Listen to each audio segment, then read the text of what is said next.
salade de betterave. C'est bon cuisiner. Jeudi 13h sur TV Rogers.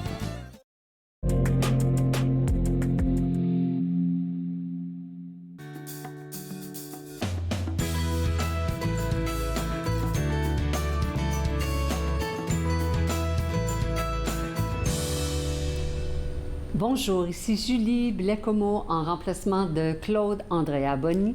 Vous êtes à écouter Entre nous exclusivement sur les ondes de TV Rogers. Aujourd'hui, 27 octobre, nous recevons à l'émission l'auteur Winfried Simmerling. Il est l'auteur de l'œuvre Les Écritures noires du Canada.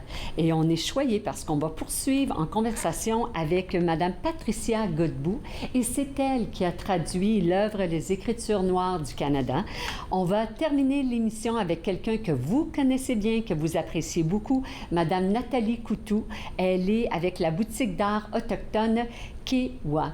Et tout de suite, on va se diriger au téléphone. Au téléphone, on va avoir avec nous Madame Sacha Dominique. Elle est auteure, elle est metteur en scène et elle est aussi comédienne. Elle va nous parler de l'ombre de soi et ces arts multidisciplinaires qui mettent l'accent sur la communication, mais surtout sur les défis de la communication. Bonjour, Madame Dominique.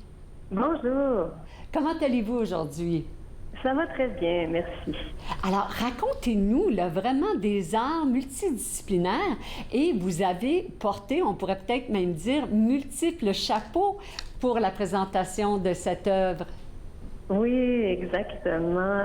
Moi, d'abord et avant tout, je suis comédienne et j'aime beaucoup créer des spectacles solo. Alors, j'écris les textes et puis c'est beaucoup poésie, chansons, théâtre et mouvement. Alors, je pense que c'est à peu près mon 6e spectacle de la sorte. Et d'une fois à l'autre, j'essaie toujours de varier des arts que j'inclus dans le spectacle. Et puis, le thème, bien sûr. Alors, cette fois-ci, plutôt que de créer ça seul, j'ai décidé de m'adjoindre à un collaborateur, Jean-René, qui, lui, a longtemps été caméraman, réalisateur vidéo et tout ça. Et puis, il s'est intéressé à la neuroscience. Donc, depuis qu'il est jeune, il s'intéresse beaucoup au cerveau, en fait. Et les messages que le cerveau transmet au corps. Donc, j'avais vu une petite entrevue sur lui, mais on s'était déjà croisés dans le milieu. Et puis, j'avais vu un reportage sur lui qui expliquait un peu tout ce qu'il faisait. Je trouvais ça fascinant. Et je me suis dit, est-ce qu'il y a une façon d'amalgamer la neuroscience avec les arts vivants? Donc, j'ai proposé vous savez, je trouve ça vraiment stimulant. Oui, puis moi aussi, je trouve ça très stimulant. Puis je crois que vous allez aider beaucoup de gens parce que si on demande le même à une équipe d'hockey, à une famille, c'est quoi le plus gros défi? C'est la communication. Puis de ce que je vois, là, d'après les dates, là, vous avez déjà là, une soirée qui est complète, c'est-à-dire le 2 novembre, c'est déjà complet. Puis le 3 novembre, il reste encore des places, là, Madame Dominique. En fait, même pas. On a aussi rempli notre 3 novembre, donc on a dû ajouter une supplémentaire qui est le 4 novembre. Et donc, c'est à quel endroit, le 2 là? et le 3 sont complets, puis là, on a le vendredi 4 novembre une supplémentaire et il reste déjà 16 billets sur 50. Donc, ça se vend vraiment très bien. On est très heureux, bien sûr.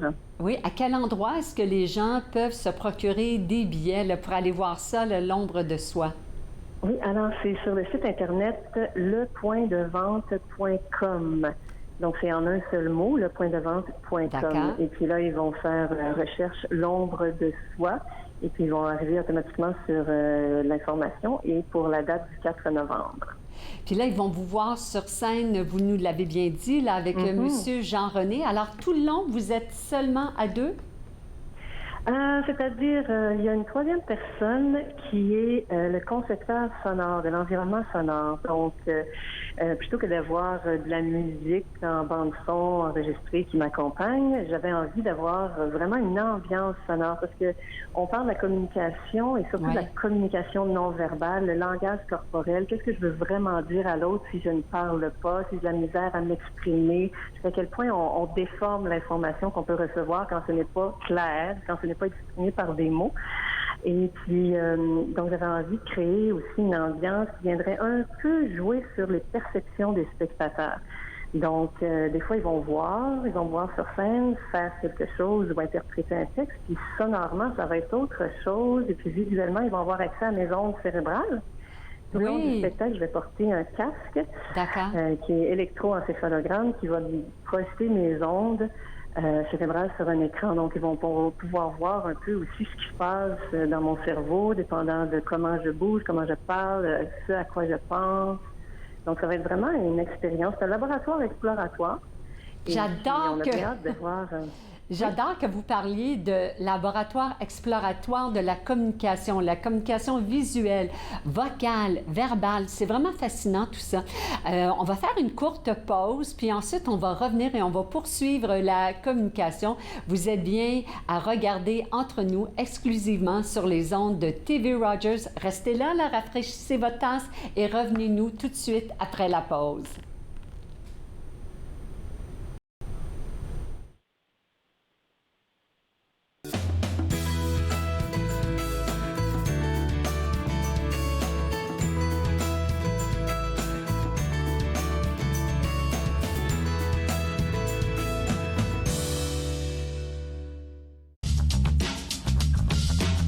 Cette émission est présentée par Télé-Élan. Vous êtes enfin aux commandes. Pour en savoir plus, visitez rogers.com.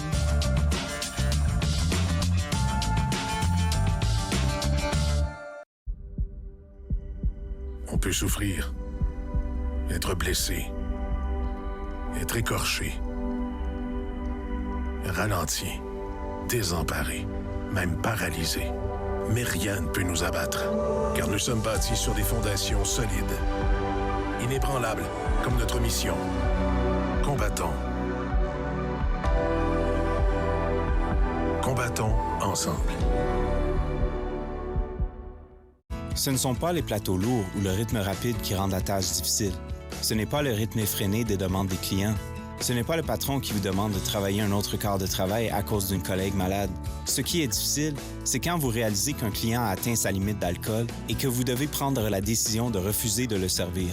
Refuser de servir de l'alcool, ce n'est pas personnel, c'est la loi. Merci aux serveuses et aux serveurs de l'Ontario qui s'acquittent de leurs tâches difficiles. Nous savons que ce n'est pas facile, mais nous comptons sur vous pour assurer notre sécurité. Exposés, discours, conférences, c'est à Podium que vous les retrouverez. L'écriture est pour moi ma respiration.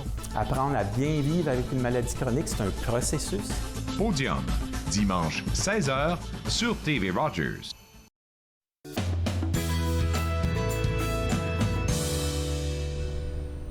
Et rebonjour, vous regardez Entre nous exclusivement sur les ondes de TV Rogers. Ici Julie Blais-Comeau. On est en conversation avec Madame Sacha Dominique qui se joint à nous au téléphone pour nous parler de l'ombre de soi qui est vraiment très, très populaire. C'est déjà vendu pour le 2 novembre, le 3 novembre. Il restait 16 places pour le 4 novembre. Et on parle ici d'art multidisciplinaire. Madame Dominique, elle est auteure, metteur en scène et aussi comédienne. Madame Dominique, parlez-nous de votre processus. Là. Vous m'avez mentionné que c'est votre 6e spectacle. Comment ça se passe? Comment ça germe les idées dans votre tête? Où allez-vous puiser votre inspiration? Puis quel est votre processus? En fait, je dirais que c'est vraiment différent d'un spectacle solo à l'autre. Il y en a un qui était sur les rencontres où je l'ai improvisé tout le long avant de l'écrire. Et donc, je m'étais loué un local de répétition. Puis là, je me disais, OK, disons une scène là où ça se passait dans un bar. Quel genre de personnage je pourrais trouver là? Puis qu'est-ce qu'elle pourrait dire, cette femme-là? Puis après ça, une autre situation, une autre rencontre dans une épicerie. Alors, j'avais vraiment créé mon spectacle de façon improvisée, en imaginant des lieux, puis quel genre de personnes pourraient se trouver dans ces lieux-là. Celui-ci, il y en a d'autres que c'est vraiment, j'écris tout d'abord dans un cahier, puis après ça, je l'interprète, non? Celui-ci, c'était un peu particulier parce que c'est la première fois que je suis avec un collaborateur. Donc, on avait beaucoup d'échanges d'idées. Puis lui, il fait toute la partie plus visuelle. Donc, on s'échangeait des idées. Après ça, j'allais écrire des trucs ou j'allais écrire certains textes. Après ça, je lui proposais. Des fois, je m'improvisais une chanson comme ça. Là, je partais sur 2-3 mots et là, tout à coup, tiens, ouais, ça pourrait être intéressant, cette chanson-là. Donc, vous composez donc, c'est comme aussi... des tableaux, si je puis dire. Oui, vous composez aussi votre propre musique, là, puis vos propres paroles. Oui. C'est incroyable, là, fond, tout ce moi, que vous pouvez je faire. joue pas d'instrument, mais c'est-à-dire que je connais beaucoup le langage Oui. musical. J'ai déjà joué des instruments de musique quand j'étais plus jeune. Donc, je suis capable de savoir mon note à note sur le piano. Et souvent, je chante a cappella, sans accompagnement musical. Ça m'est arrivé d'avoir d'autres spectacles. C'était chant, poésie. Et là, j'avais une pianiste qui m'accompagnait. Donc, mais pour moi, c'est facile là, de savoir, là, bon, si je chante, je peux le retrouver sur le piano. Donc, mais cette fois-ci, ce ne sera pas un accompagnement musical, ça va être une ambiance sonore. Donc, racontez-moi un peu, là, je suis vraiment fascinée par votre imaginaire. Là, comment vous arrivez à mettre en place, ou on pourrait même dire, à faire la distinction entre les différents chapeaux que vous portez, parce que vous nous parlez ici d'inspiration, que vous êtes capable de rentrer, de sortir, d'observer, de faire de la recherche, d'improviser, mais comment ensuite vous mettez ça sur papier, que ce soit pour votre perspective de metteur en scène, qui est une perspective, il y a la perspective aussi de la comédienne, hein, qui, surtout quand vous jouez à deux, là, j'imagine qu'avec M. René, il doit y avoir un peu un va-et-vient, contrairement à vos spectacles quand vous êtes en solo, là. Alors, comment vous arrivez à mettre sur, j'imagine, papier ou sur un ordinateur, les différents rôles, les différents chapeaux que vous portez, Madame Dominique? En fait, je pense que tout ça est en moi. En fait, c'est pas mal interrelié, je dirais. J'ai comme peut-être une facilité à avoir le regard extérieur du metteur en scène en même temps que d'être dedans, de le faire. J'ai une facilité, je pourrais dire, à me mettre en espace moi-même, à trouver mes déplacements majestueux, à quel endroit sur scène pour avoir lieu tel moment, parce que chaque fois que je fais des spectacles, c'est vraiment, je dirais, des tableaux, c'est-à-dire, voici un poème suivi d'une chanson, suivi d'un morceau de danse, suivi de... Donc, c'est un peu un casse-tête, mais pas négativement, dire un casse-tête. Ah non, on sent pas ça, on sent... morceaux. Oui. Ça, j'assemble, on dirait, OK, lui va aller là, lui va aller là. Puis avec Jean-René, des fois, on changeait d'idée. Mais j'ai aussi un conseiller qui va venir faire un petit peu l'œil extérieur là, pour un peu nous aider à mettre ça en place. Parce que Jean-René, en fait, il va être sur scène, oui, justement, mais Madame il manipule des ordinateurs, en fait. Là. D'accord. Donc, on n'est pas en conversation comme telle. Donc, il y a plusieurs parties à ce casse-tête. Puis, est-ce que vous avez entendu des commentaires? Vous savez, des fois, quand les gens quittent la salle, c'est pas rare d'entendre les comédiens et les comédiennes là, de se camoufler pour entendre en sourdine des commentaires.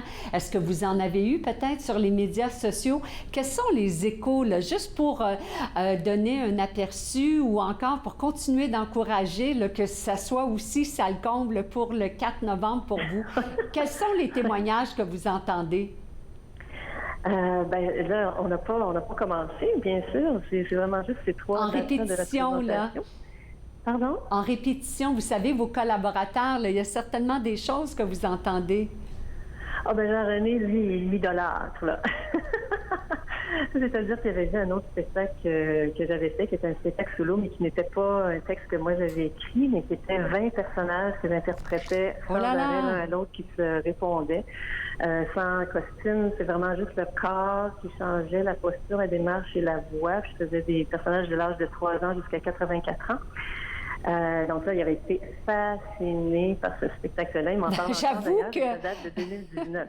Je le suis aussi.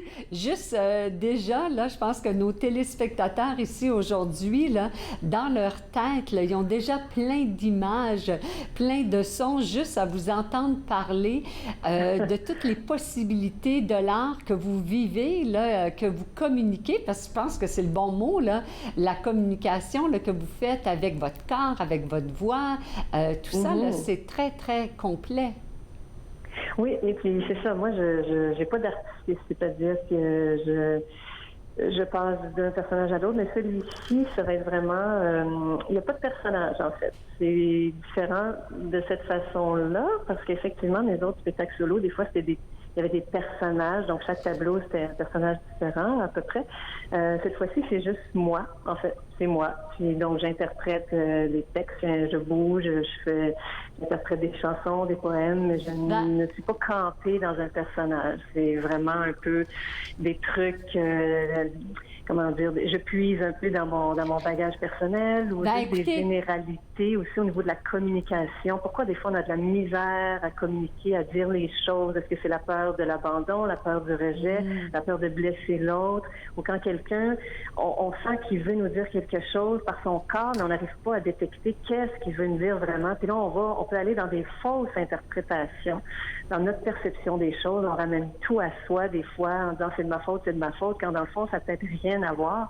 Donc, c'est un peu tout ça là, que j'essaie d'aller chercher. Ou disons, il va y avoir aussi une petite discussion après le spectacle, tout de suite après le laboratoire. Là, il y a toujours ce petit volet d'un petit 10 minutes de conversation avec le public.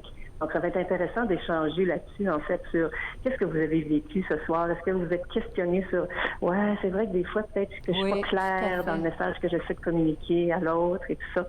Donc, c'est vraiment basé beaucoup sur la vraie écoute et la communication et le langage non verbal. Qu'est-ce qui on essaie de transmettre, puis des fois, c'est pas clair, puis là, on part dans des interprétations qui peuvent être erronées. Ben, de votre côté, Madame Dominique, vous êtes très, très claire. Vous avez déjà semé beaucoup d'images dans nos têtes. Il ne reste qu'à vous souhaiter le mot de Cambronne pour l'ombre de soi, art multidisciplinaire que vous allez nous présenter avec Monsieur Jean René. Alors, amusez-vous bien et bon succès. Puis revenez nous voir là, pour nous raconter là, la suite de vos prochains projets. Excellent. Je vous remercie infiniment. Bonne fin de journée à vous. À vous aussi. Alors, oui, bien, vous allez vous procurer des billets parce que le 2 novembre, c'est complet. Le 3 novembre, il reste simplement le 4 novembre et c'est à l'espace René Provost. Alors, nous, on va poursuivre l'émission. Vous écoutez en ce moment exclusivement sur les ondes de TV Rogers entre nous. Et après la pause, on va aller rencontrer l'auteur Winfried Simmerling de l'œuvre Les Écritures noires du Canada. Revenez-nous à Entre nous exclusivement sur les ondes de TV Rogers.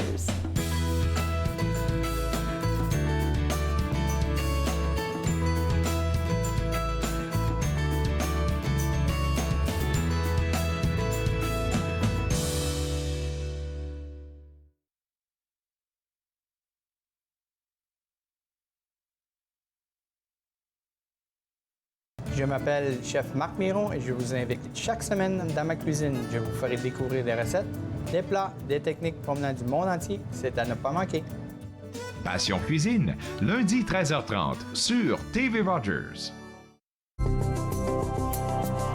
Il est question de partage et d'entraide, d'action et d'appartenance. De profiter pleinement de la vie et de rire aux éclats. Nous sommes l'Arche Canada. Nous admirons et partageons tout ce que les gens ont à offrir. Découvrez qui nous sommes dès aujourd'hui. Mettons que ma jeunesse n'était pas sans drogue. Je dis quoi, mon ado? J'aimerais qu'il vive sa jeunesse sans avoir peur de me parler de drogue. C'est possible? Choisir de vivre sa jeunesse sans aucune drogue, est-ce que c'est utopique? Des questions au sujet des jeunes et de la drogue. Jeunesse sans drogue, Canada. Pour vous qui pensez ne pas pouvoir bouger, regardez l'émission Restez actifs pour la santé avec moi, Joanne Sheridan, tous les jours sur les ondes de TV Rogers. Restez actifs pour la santé, en semaine 9 et 16 heures sur TV Rogers.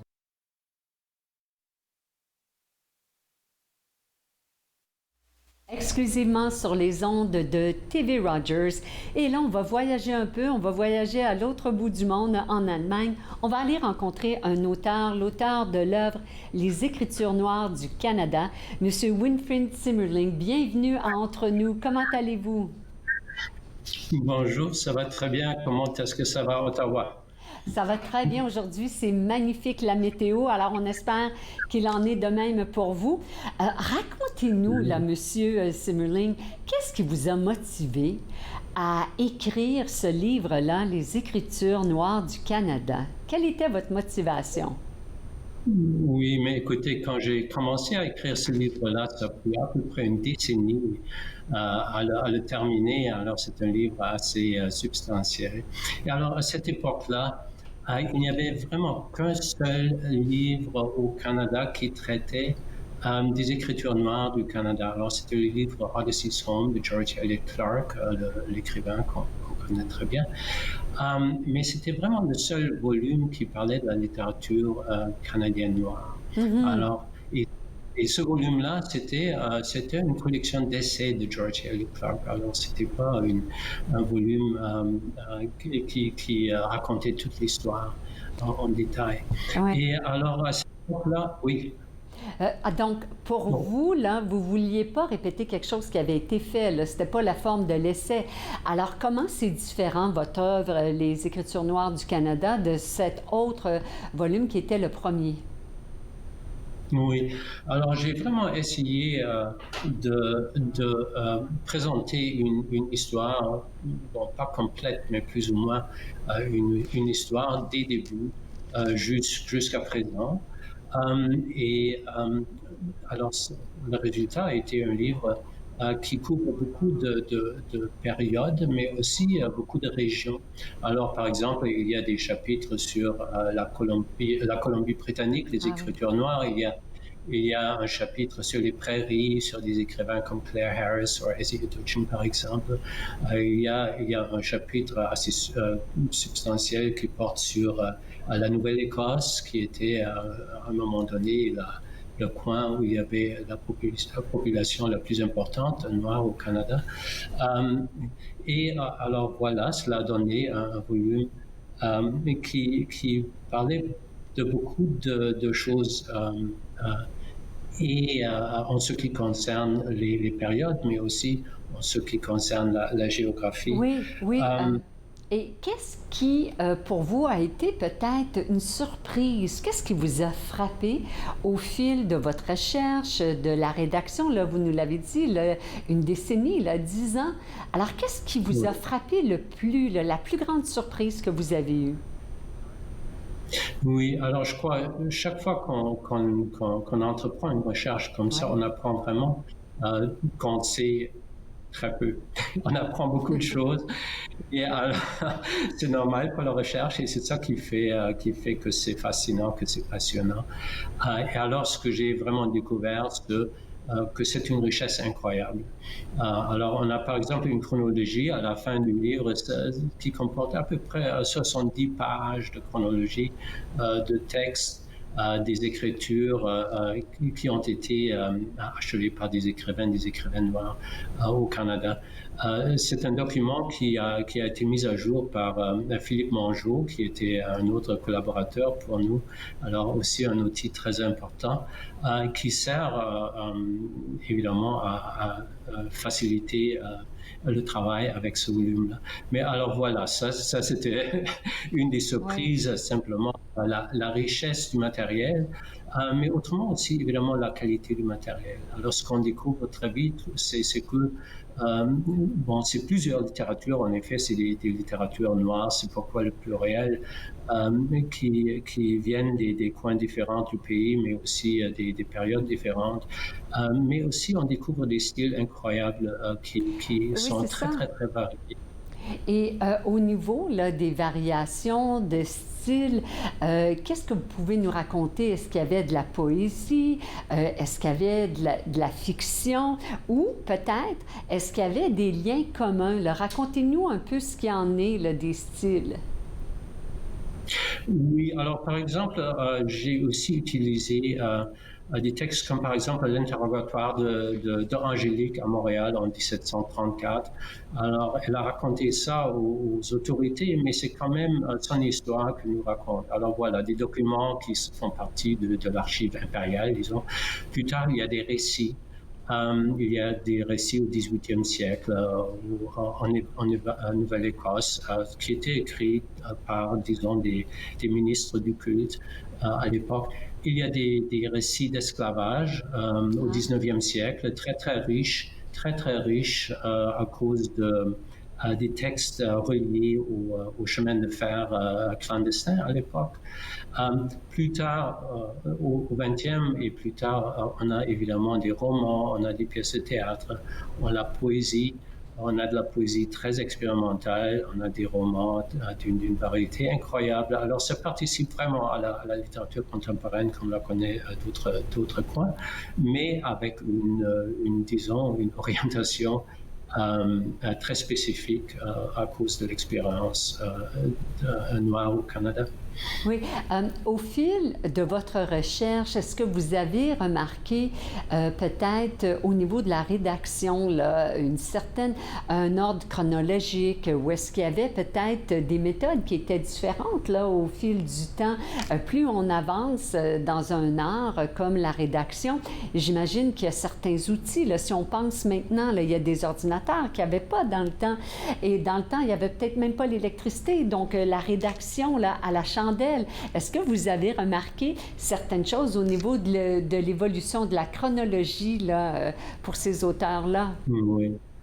Oui, mais évidemment, par exemple, il y avait des journaux noirs qui étaient produits au 19e siècle.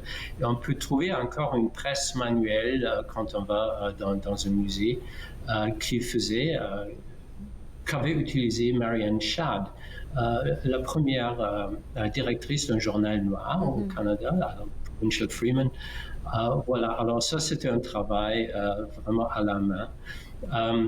Plus tard, bien sûr, on trouve des textes comme dans les autres littératures, mais aussi des techniques. Je ne sais pas si votre question... oui, c'est exactement ça, là. Oui, tout à fait. Écoutez... Oui. Je pense que nos téléspectateurs vont se plaire à apprendre à s'immerser dans votre monde, dans leur monde, comme vous l'avez si bien fait. Là, merci beaucoup de nous avoir partagé le fruit de votre recherche d'une décennie, là, puis en direct d'Allemagne. Alors, je pense qu'on va vous souhaiter une bonne fin de journée, une bonne nuit. Et le titre de votre livre, je le rappelle, Les Écritures noires du Canada. Et on vous dit un gros merci, Monsieur Winfried Simmerling, et bon succès à faire découvrir cet ouvrage. On ressent vraiment là, votre passion pour tout ça et cette belle découverte que vous allez faire vivre à nos téléspectateurs dans la lecture. Alors, mesdames et messieurs, nous, on va se retrouver avec la traductrice de cette œuvre après la pause. Alors, vous regardez Entre nous exclusivement sur les ondes de TV Rogers.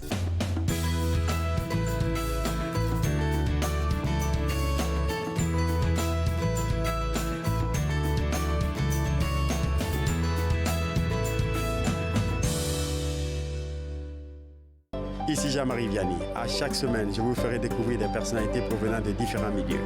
Ils vous exposeront leur point de vue sur de nombreuses facettes du multiculturalisme dans notre région. Vivre ensemble, lundi 19h sur TV Rogers.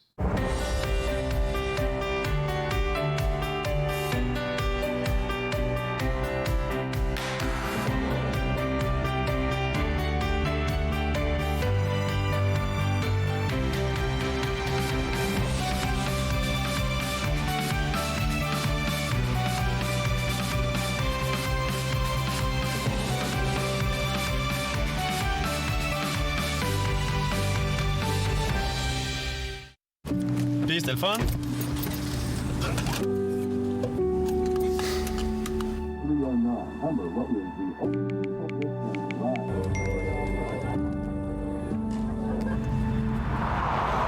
Regarde l'auto.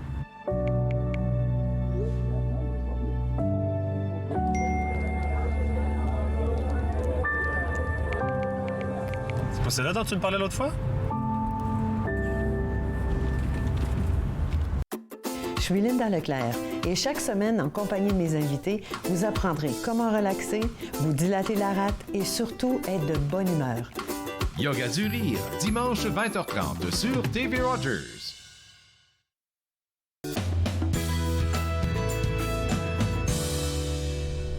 Bonjour, de retour à Entre nous, exclusivement sur les ondes de TV Rogers. On poursuit la conversation au sujet de Les Écritures noires du Canada, le livre de Winfried Simmerling. Et cette fois, on va se retourner vers la traductrice de l'œuvre, Madame Patricia Godbout. Bonjour, Madame Godbout. Bonjour. Alors, racontez-nous, là. Nous, tout à l'heure, on a appris l'œuvre, on a appris le pourquoi, on a appris que ça a pris une décennie complète à faire cette recherche, à rassembler, je vais l'appeler un recueil, Les Écritures noires du Canada. Mais pour vous, quel était votre intérêt à faire cette traduction? Bien, d'abord, je connaissais l'auteur déjà pour avoir traduit un livre précédent de lui.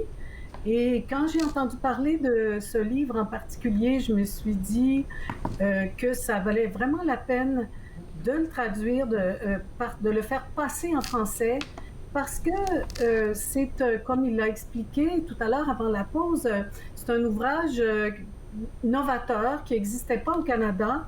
Puis, En fait, je me disais que les gens, les francophones du Québec et du reste du Canada, et même de l'étranger, connaissent pas ce corpus-là, ne savent pas qu'il y a tous ces livres écrits par des écrivains noirs au Canada depuis le 18e siècle. Oui. Donc, c'était le désir de faire connaître.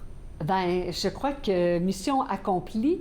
Hein? Et maintenant, racontez-nous au niveau du processus. Est-ce que vous avez approché le projet un auteur à la fois? Parce qu'on sait combien ça peut être délicat, là, la traduction. Il y a tellement d'interprétations possibles. Puis pour pouvoir bien refléter l'œuvre de chaque auteur, comment vous l'avez fait? Là? Parlez-nous du processus.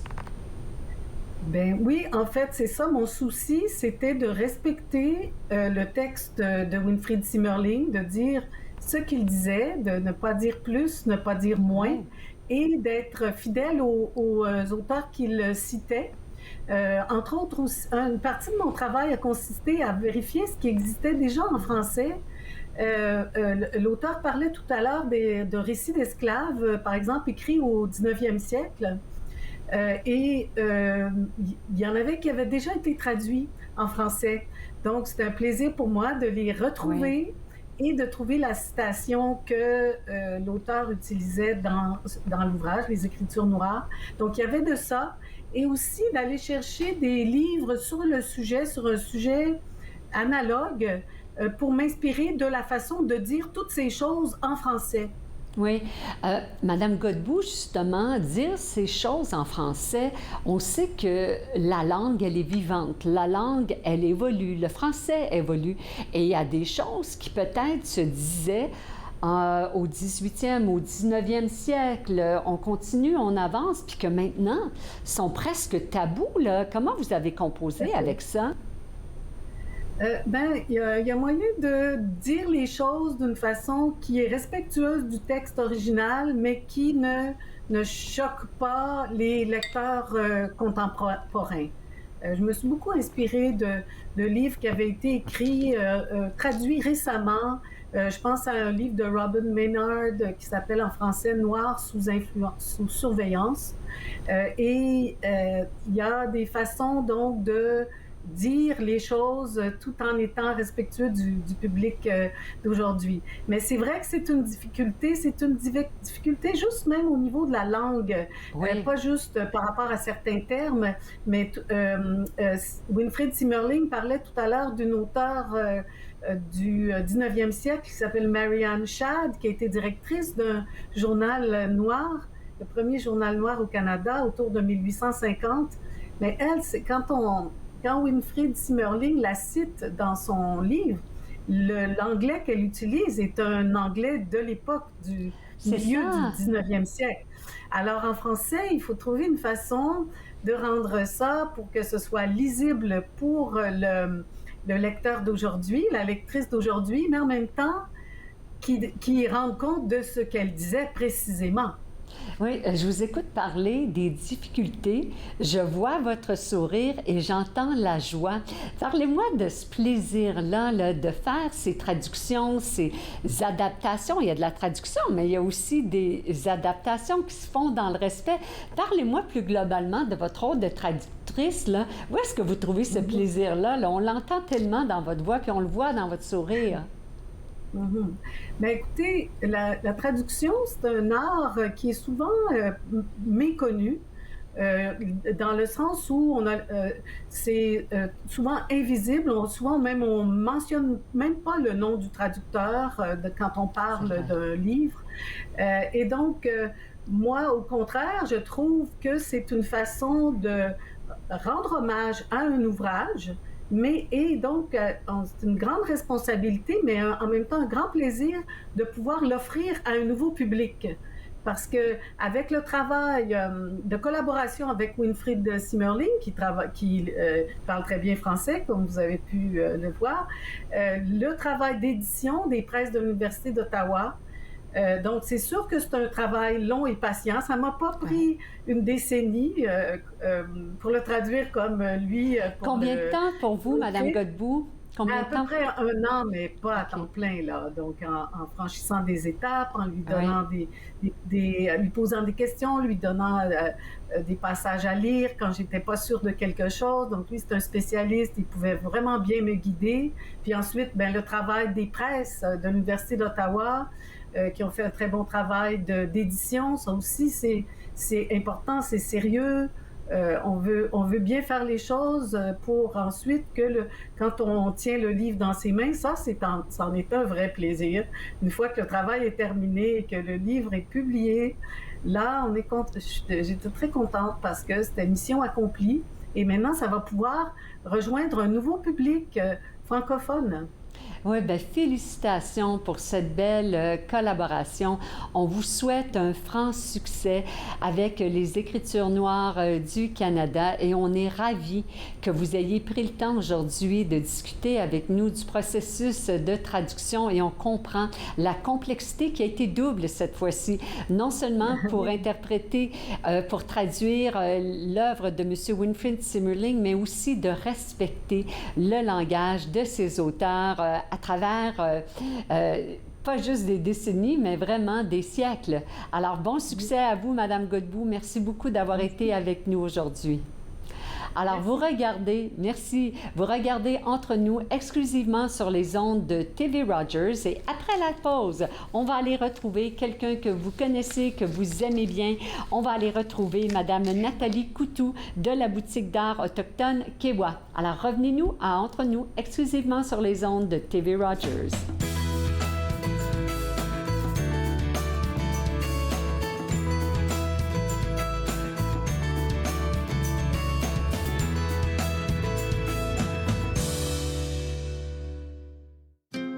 Joignez-vous à moi et mes invités alors qu'ils partagent leurs souvenirs culturels et culinaires de pays à travers le monde.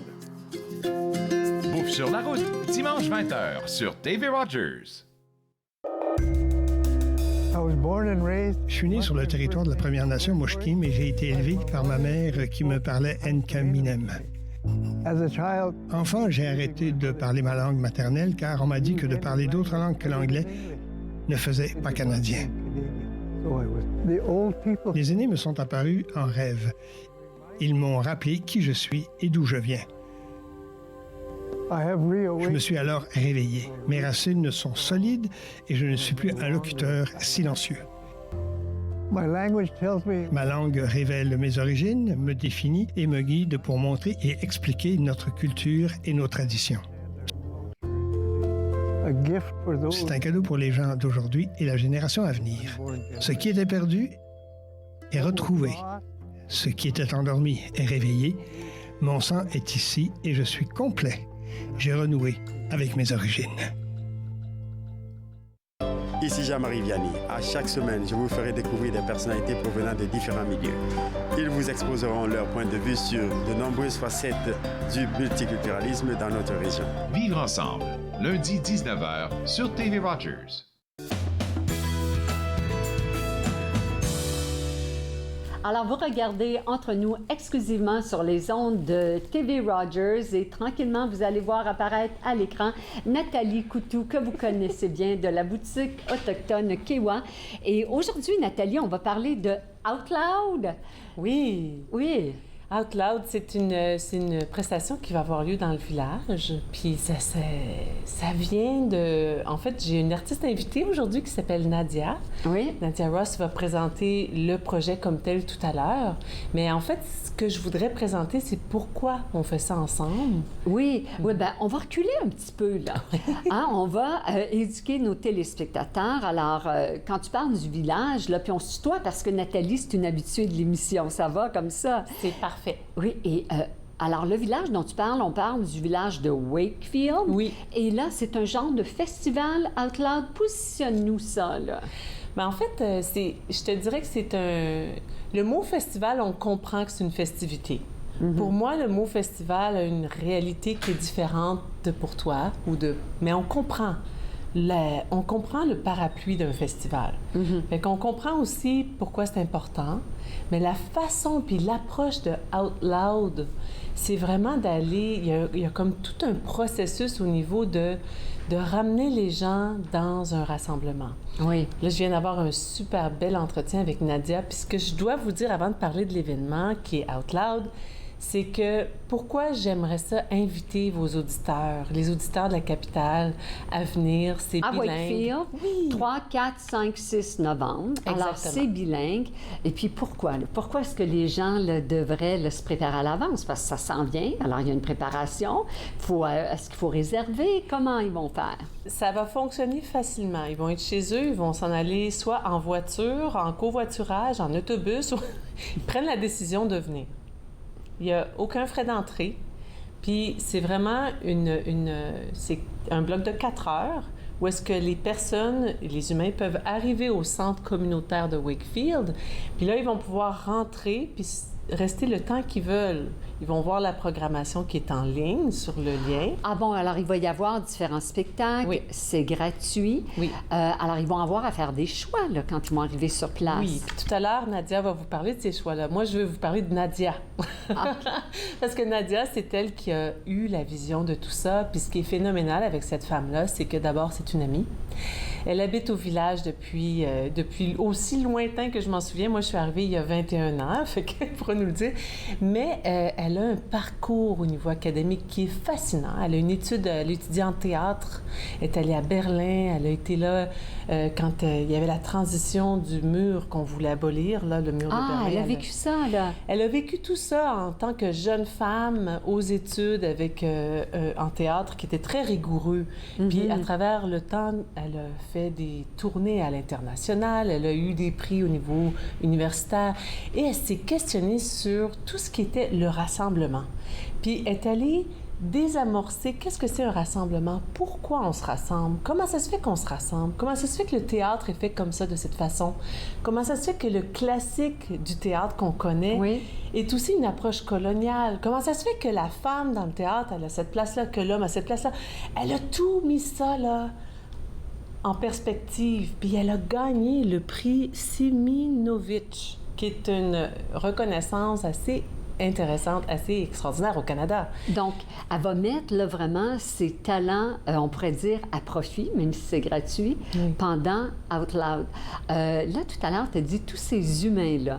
Puis on sait que de nos jours, il y a une grande tendance aux humains d'être accompagnés de leurs animaux. Qu'est-ce qu'il y en est de la place des animaux à Out Loud? Est-ce qu'ils sont bienvenus? Est-ce qu'ils vont aussi pouvoir aller à Out Loud, à Wakefield? Ça va se tenir... OK, déjà, il faut que l'être humain veuille sortir de chez lui. On vient tous de vivre une session assez éprouvante au niveau mondial. Oui. Mais je pense que quand c'est un animal de service qui a un lien du cœur puis une nécessité au niveau de l'anxiété, on s'entend que souvent, ces animaux-là sont toujours les bienvenus. Sont nécessaires, mais en même temps, la personne, elle a le droit de venir voir comment ça se passe, puis de rentrer, de voir si elle peut elles, vivent ça au niveau anxiogène. Parce qu'il y a quelque chose qui s'est passé là, chez tout le monde. Oui, de se retrouver justement dans la collectivité, en mode festival, le mode célébration, on est un peu en communion. Là, puis qu'est-ce que les gens vont faire? L'expérience de quoi? Oui, bien ça, il faut se souvenir que le mot festival nous ramène une espèce nous ramène, pour moi, quand j'ai vu l'événement, je me suis dit, ça me ramène à une nostalgie. Je suis une femme de festivité, même dans ma maison, au souper, on va se donner des thématiques, tout ça. Fait que le mot festival, comment que toi, tu le ressens, Julie? Bien, moi, festival, déjà, là, ça me fait sourire, il y a de la joie. Je dirais, Nathalie, qu'il y a même un élément de communion. Je dirais la synergie. Moi, plus vous, plus eux, ce qui se passe sur la scène, tout ça, là, c'est une expérience sensorielle. Je vois, j'entends. Des fois, il y a des odeurs, il y a de la bouffe, toutes sortes de choses. Il va y avoir cet aspect-là, mais rappelez-vous du personnage qui le crée. Nadia est allée chercher des membres de la communauté du village de Wakefield pour créer un événement sur 4 jours avec des blocs de temps, puis toujours en questionnant le rassemblement, mais aussi en ayant vécu la COVID, en ayant vécu la pandémie. Ah oui, la pandémie a été intégrée dans ça. Là. Il y a une certaine réflexion. Elle a documenté des personnages pendant la pandémie, pendant 2 ans, à travers des périodes ponctuelles, aléatoires. Puis là-dessus, elle a fait des vidéos. Et puis, les gens vont pouvoir rentrer puis ils vont être stimulés à tellement de niveaux parce qu'ils vont pouvoir voir une présentation. Moi, je fais une présentation sur la résilience le 3 novembre. La thématique du 3 novembre, qui est la première journée, c'est la résilience. Alors, tous les événements qui vont avoir lieu vont être là-dessus. La façon que ça se passe, c'est que je vais présenter mon œuvre que j'ai emmenée ici aujourd'hui, qui s'appelle Profondeur.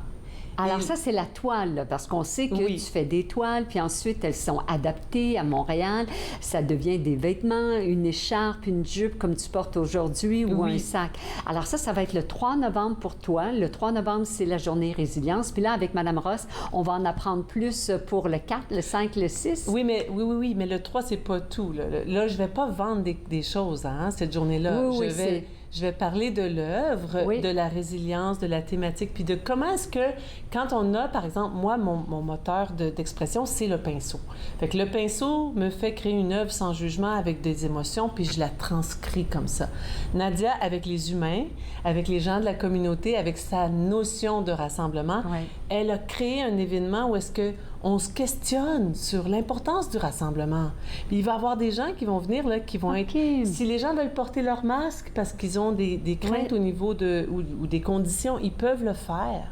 J'adore que vous êtes tellement conscient de comment chacune peut s'adapter. Alors, on va continuer la conversation, nous, après la pause. Merci, Nathalie, d'avoir été là. On va continuer avec Madame Nadia Ross. Alors, mesdames et messieurs, vous écoutez bien Entre nous, exclusivement sur les ondes de TV Rogers. Et après la pause, on continue pour parler de Out Loud.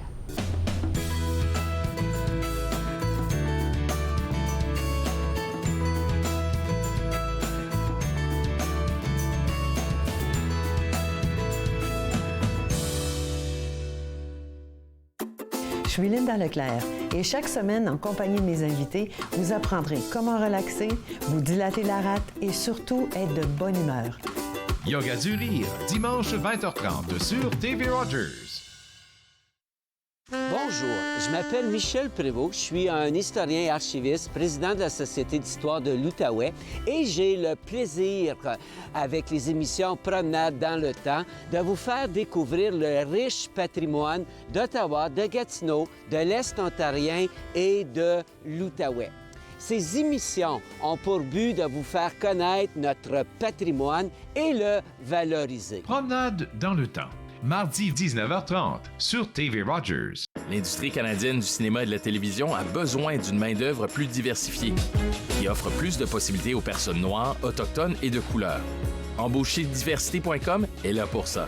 Que vous soyez débutant ou expérimenté dans le métier ou à la recherche de talent, Embaucherdiversité.com vous connecte avec les bonnes personnes, du scénario au développement et de la production à la commercialisation en passant par la distribution. Embaucherdiversité.com. Ensemble pour une industrie plus forte. Je m'appelle Chef Marc Miron et je vous invite chaque semaine dans ma cuisine. Je vous ferai découvrir des recettes, des plats, des techniques provenant du monde entier. C'est à ne pas manquer. Passion Cuisine, lundi 13h30 sur TV Rogers.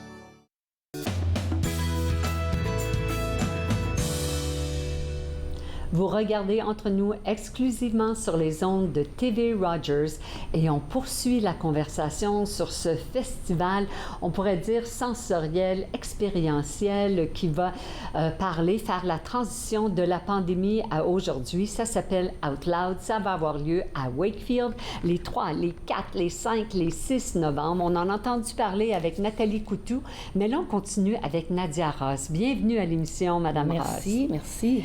Madame Ross, Nathalie a mis la table un peu, là.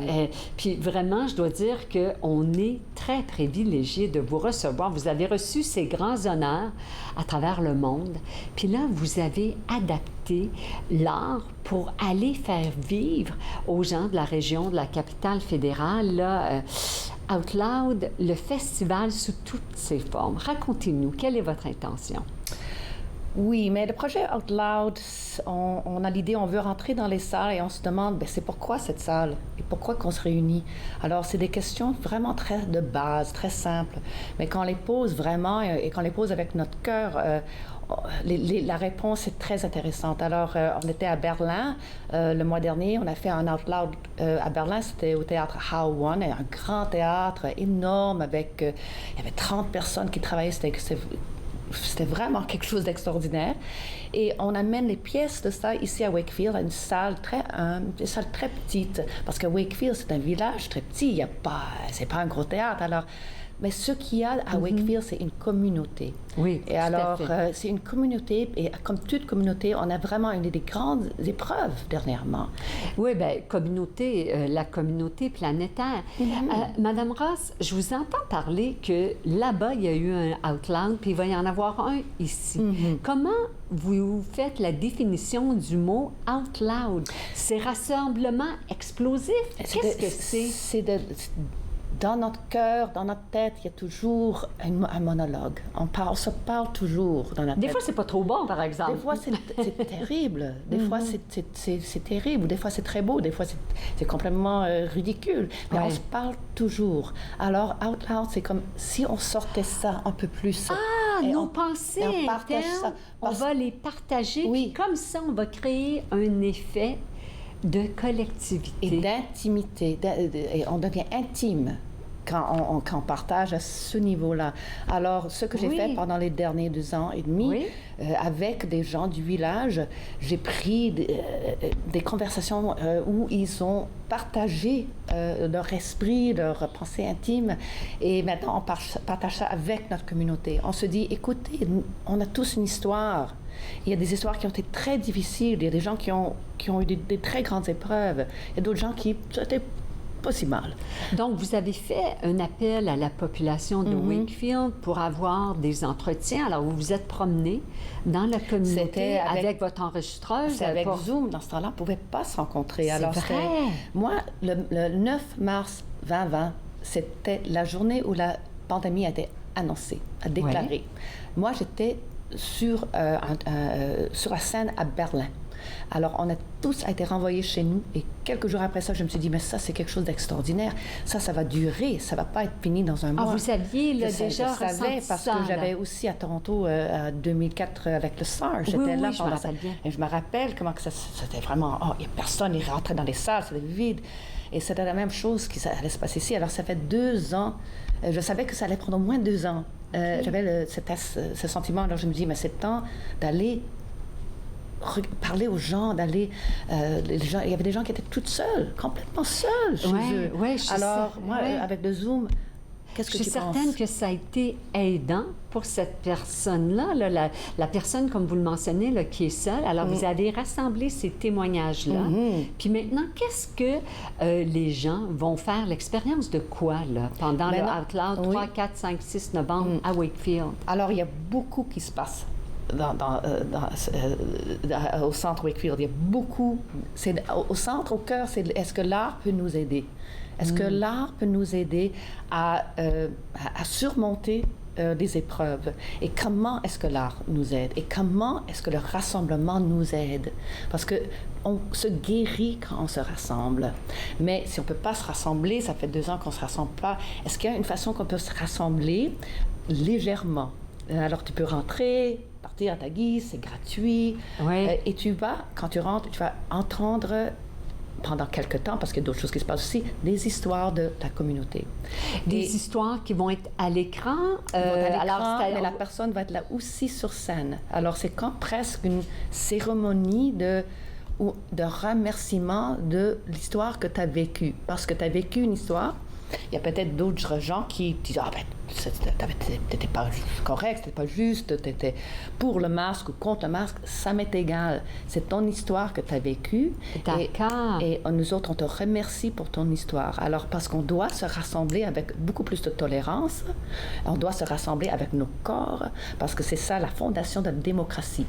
Puis diriez-vous qu'on va se rassembler, qu'on va aller là et qu'on va ouvrir notre esprit pour aller apprendre de l'autre, ce que l'autre a vécu, pour ensemble vivre ça là, pendant le Out Loud. Alors, il faut vraiment... vous allez élargir les esprits, les horizons de tous. Bien, ça va être intime et ça va être les gens vont être touchés. Je dis toujours en grande blague, est-ce qu'on a des Kleenex? Parce qu'on va pas besoin de Kleenex. Ça va vraiment toucher les gens. Mais ça va aussi avec les arts de Nathalie, avec les on va arts continuer sonores après la pause. Michel, on continue après la pause parce qu'on est entre nous exclusivement sur les ondes de TV Rogers.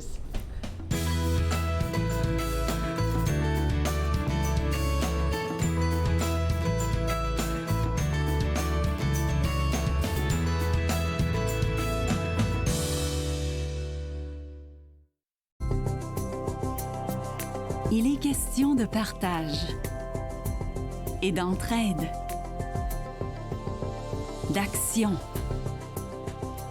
et d'appartenance, de profiter pleinement de la vie et de rire aux éclats. Nous sommes l'Arche Canada. Nous admirons et partageons tout ce que les gens ont à offrir. Découvrez qui nous sommes dès aujourd'hui. À la prochaine émission, nous recevons Christine qui va nous parler de la réalité des familles qui ont des enfants à habiletés diverses. La réalité de la parentalité, dimanche 19h sur TV Rogers.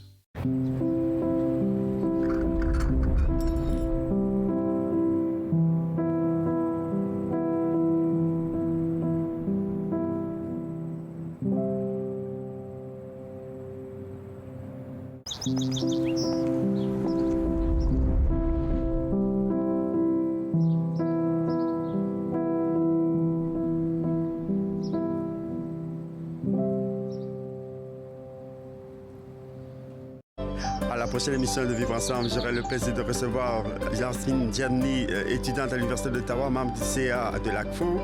Nous allons parler de la jeunesse dans le cadre de Vivre Ensemble. Vivre Ensemble, lundi 19h sur TV Rogers.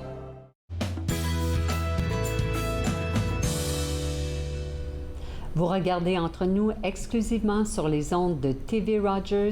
Je suis en conversation avec Madame Nadia Ross, qui est ici pour nous parler de Out Loud. Out Loud, ça va avoir lieu à Wakefield, 3, 4, 5, 6 novembre. C'est gratuit et vous allez vivre là-bas des histoires de changement qui vont vous ramener dans la pandémie, qui vont vous ramener dans la communauté, la collectivité de Wakefield avec tous ces gens. Madame Ross, où est-ce que les gens peuvent aller trouver plus d'informations parce qu'on arrive à la fin, là? Oui, à le site web, le www.stounion.com. Alors, S-T-O, oui, comme l'autobus, S-T-O-Union, U-N-I-O-N.com. Alors, il y a toute l'information pour vous et c'est au centre Wakefield à Pêche et ça va être vraiment...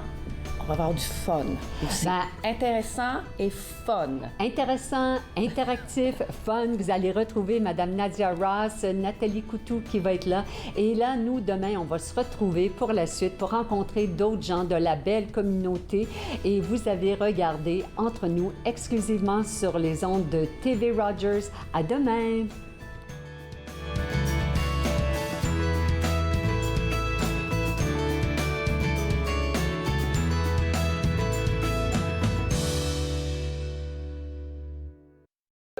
Faites-nous part de vos commentaires en composant le 613-521-2323 par courriel sur Facebook et Twitter.